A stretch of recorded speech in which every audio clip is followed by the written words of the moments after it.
Hello friends and welcome to this video. Today friends, I will share with you how you can fix DoorDash camera not working.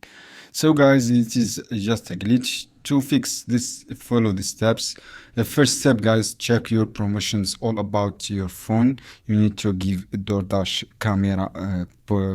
camera permissions guys, and make sure the camera is set low and call it quick, and make sure guys your camera is low and you have all access on your camera to fix this one guys, as I said. And the step 2 guys, to fix this one, you should be updated the app. Open DoorDash app guys, open your DoorDash app and make sure update your app if you don't have any updated, and just restart the app. If you don't restart, try to restart your app. This is the first 2 steps. And then guys, all you have to do, you should be clear the cache on the setting.